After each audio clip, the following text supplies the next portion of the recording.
pernyataan yang serius, pesan yang serius dari FIFA menurut saya, karena kalimatnya atau katanya adalah dibatalkan, jadi bukan diundurkan.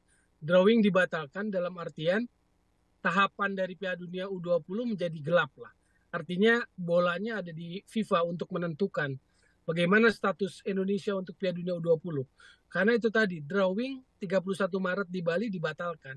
Beda kalau kalimatnya diundurkan kan. Kan disebutnya cancel tuh. Kalau diundurkan berarti kan masih itu. Tapi kalau dibatalkan ini berarti kan posisinya jadi gelap lah situasi Piala Dunia, kepastian Piala Dunia U20 di Indonesia ini. Artinya tergantung FIFA ini. Tergantung FIFA, dan saat ini memang Ketua PSSI Erick Thohir sendiri tengah melakukan lobby-lobby begitu di FIFA. Apa yang harus dilakukan begitu sehingga pembatalan ini tidak jadi dilakukan oleh FIFA?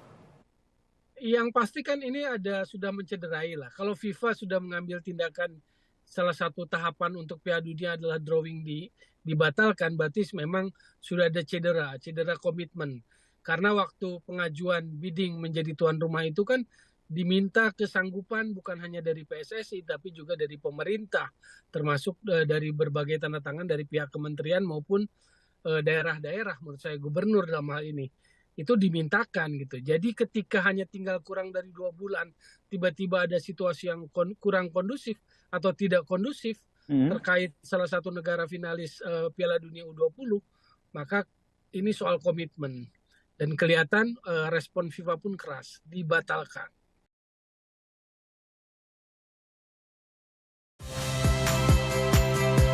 Saya Friska Clarissa. Saksikan program-program Kompas TV melalui siaran digital, pay TV, dan media streaming lainnya.